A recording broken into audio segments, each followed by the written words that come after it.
Hello my materialistic minions, Beau coming to you today with a remote control car, but not just any remote control car, this thing carries a wallop. Now, before I continue with this review, I need to say that this has actually been replaced by the company because there was an issue, and if you are looking up this video trying to figure out how to solve this issue, in short, you're gonna have to contact the company. Now, with that, I take a star off. It's not a 1 out of 5 stars because eventually they did stand behind their product, but it has to do with the battery connection down here.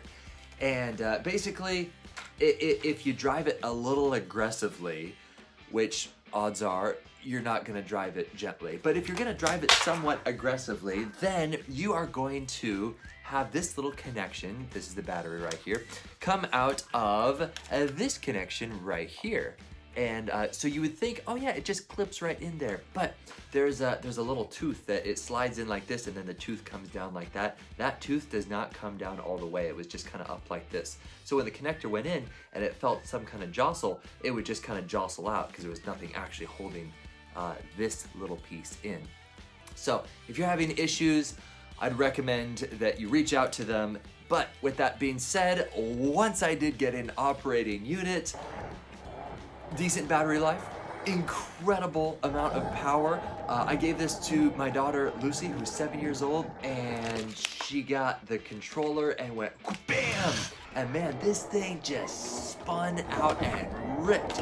And then of course she went in the opposite direction and it stopped and it did this beautiful J-turn. We had so much fun and still are continuing to have fun with this thing.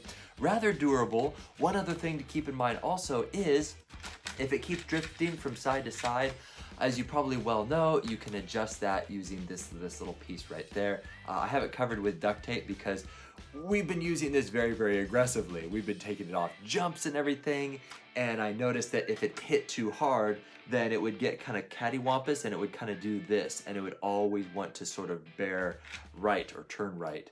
And so to keep that the wheels oriented in a straight direction, I just slap some duct tape on the bottom of that. But you can play around with it and adjust it however you'd like. I have not had a chance to put a GoPro on top. That looks like a GoPro mount too. Doesn't that look like a GoPro mount? That looks so cool.